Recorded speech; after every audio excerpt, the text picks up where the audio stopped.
हाँ तो बच्चों, आज का हमारा टॉपिक है दर्पण संबंधित परिभाषाएं, मतलब गोलीय दर्पण संबंधित परिभाषाएं। आपने हमारी पिछली वीडियो में पढ़ा था गोलीय दर्पण क्या होते हैं और कितने प्रकार के होते हैं। ठीक है, तो आज हम पढ़ेंगे दर्पण संबंधित परिभाषाएं। तो हम क्या बनाते हैं, एक अवतल दर्पण बनाते हैं और एक उत्तल दर्पण। तो आपने पढ़ा होगा जिसके उभरे पृष्ठ पर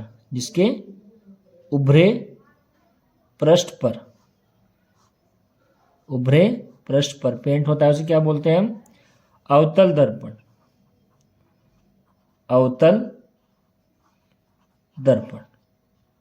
और जिसके दबे हुए सिरे पर पेंट होता है, जिसके दबे हुए सिरे पर पेंट होता है, उसे क्या बोलते हैं हम? उत्तल दर्पण। अब दर्पण, गोलीय दर्पण कोई भी हो, चाहे अवतल हो चाहे उत्तल हो, तो डेफिनेशन जो परिभाषाएं होंगी उनकी क्या होंगी? सेम होगी। ठीक है, तो आज हम समझेंगे दर्पण संबंधित परिभाषाएं। तो पहला है हमारा द्वारक। क्या है? द्वारक की डेफिनेशन हम डायग्राम से ही समझेंगे, चाहे वो अवतल दर्पण हो चाहे वो उत्तल दर्पण हो। अब जो द्वारक होता है वो क्या होता है? द्वारक की परिभाषा क्या करें? दर्पण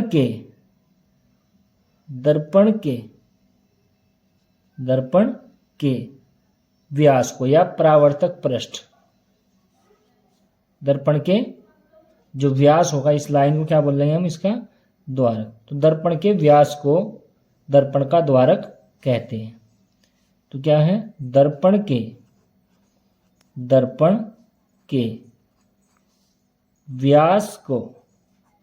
व्यास अभी क्या है? पूरा क्या है? व्यास है ना, व्यास को दर्पण का द्वारक कहते हैं। क्या? दर्पण के व्यास को दर्पण का द्वारक कहते हैं। डायग्राम से ये है, और इसमें क्या होगा? इसमें यह होगा।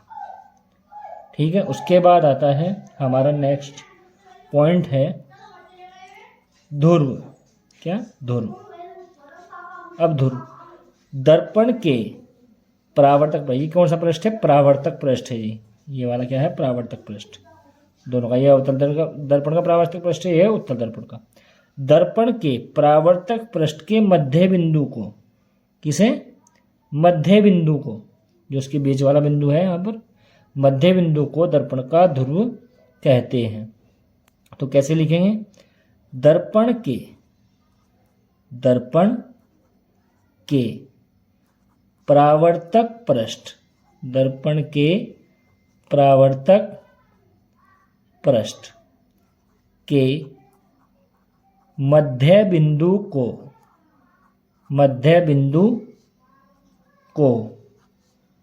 दर्पण का क्या बोलते हैं? ध्रुव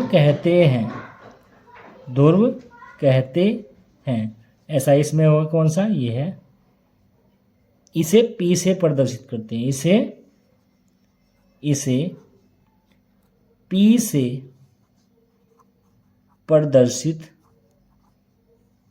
करते हैं। ठीक है भाई। उसके बाद हमारा नेक्स्ट पॉइंट है वक्रता केंद्र।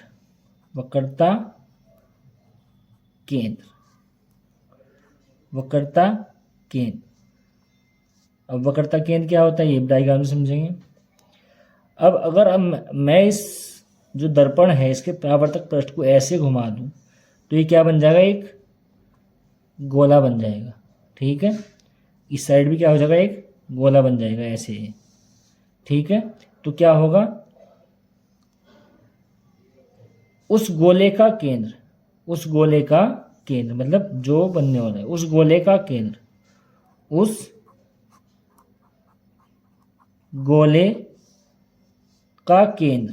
गोले का केंद्र जिसका जिसका दर्पण एक भाग है, दर्पण एक भाग है। दर्पण का वक्रता केंद्र कहलाता है। जैसे कि गोला पूरा होगा तो ये जो सेंटर होगा ये क्या है, उस गोले का केंद्र है, जिसका जो क्या है दर्पण का क्या कहलाता है, वक्रता केंद्र। इसे सी से प्रदर्शित करते हैं, इसे सी से प्रदर्शित करते हैं, इसे सी से प्रदर्शित करते हैं। ठीक है, क्या है, उस गोले का केंद्र जिसका दर्पण एक भाग है, दर्पण का वक्रता केंद्र कहलाता है, इसे सी से प्रदर्शित करते हैं। अगला पॉइंट है हमारे पास मुख्य अक्ष। अब ये भी हम डायग्राम से समझेंगे। मुख्य अक्ष क्या होता है, दर्पण के ध्रुव तथा वक्रता केंद्र को मिलाने वाली रेखा। दर्पण के ध्रुव P और C को मिलाने वाली रेखा दर्पण का मुख्य अक्ष कहलाती है। तो कैसे लिखेंगे, दर्पण के ध्रुव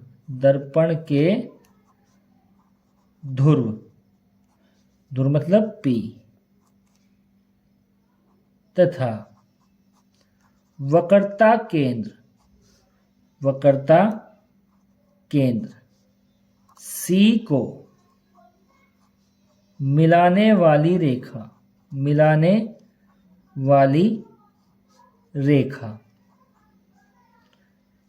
दर्पण का मुख्य अक्ष कहलाती है। क्या दर्पण के ध्रुव तथा दर्पण के वक्रता केंद्र को मिलाने वाली रेखा दर्पण का मुख्य अक्ष कहलाती है, जैसे कि ये है, यहाँ पे इसमें आ जाएगा।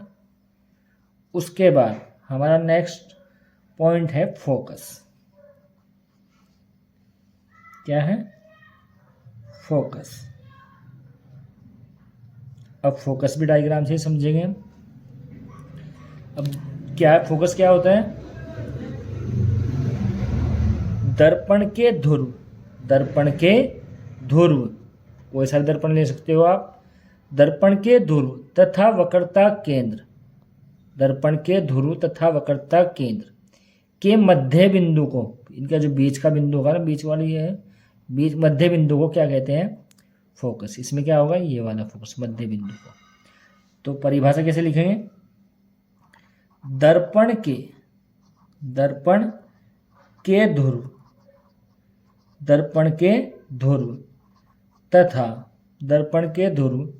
तथा वक्रता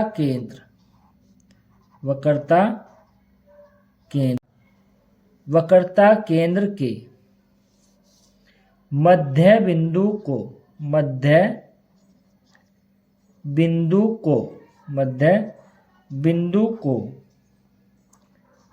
दर्पण का फोकस कहते हैं। मतलब वक्रता केंद्र C तथा ध्रुव के मध्य बिंदु को दर्पण का फोकस कहते हैं। इसे F से प्रदर्शित करते हैं। हाँ, तो हमारा अगला टॉपिक है फोकस दूरी।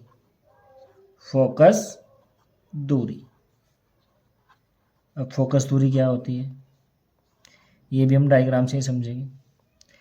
दर्पण के ध्रुव, कोई सा भी दर्पण हो, चाहे अवतल हो चाहे उत्तल हो, दर्पण के ध्रुव तथा दर्पण के फोकस, मुख्य फोकस या मुख्य फोकस के बीच की दूरी दर्पण की फोकस दूरी कहलाती है। क्या, जैसे कि क्या है, P और F के बीच की जो दूरी होगी वो क्या कहलाएगी, फोकस दूरी कहलाएगी दर्पण की। ठीक है, तो क्या होगा, दर्पण के ध्रुव P तथा मुख्य फोकस F के बीच की दूरी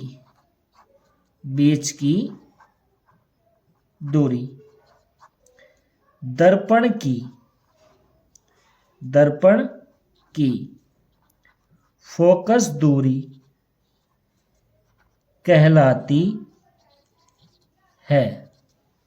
ठीक है, उसके बाद हमारा अगला जो टॉपिक है वो है वक्रता त्रिज्या। क्या है, वक्रता त्रिज्या।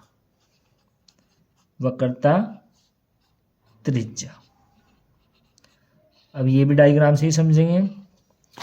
जैसे कि क्या है, ये हमारे पास डायग्राम है। वक्रता त्रिज्या क्या होगी, दर्पण के ध्रुव तथा दर्पण के वक्रता केंद्र के बीच की दूरी। दर्पण का वक्रता केंद्र, वक्रता त्रिज्या, दर्पण की वक्रता त्रिज्या कहलाती है। दर्पण के ध्रुव P तथा दर्पण के वक्रता केंद्र C के बीच की दूरी दर्पण की वक्रता त्रिज्या कहलाती है। तो कैसे लिखेंगे, दर्पण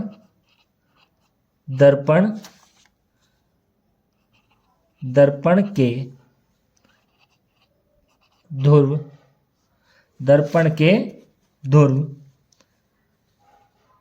तथा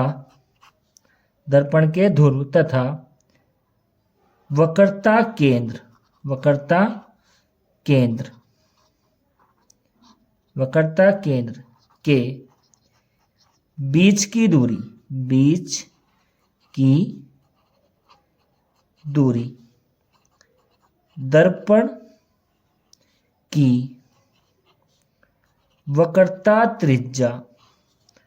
वक्रता त्रिज्या कहलाती है। इसे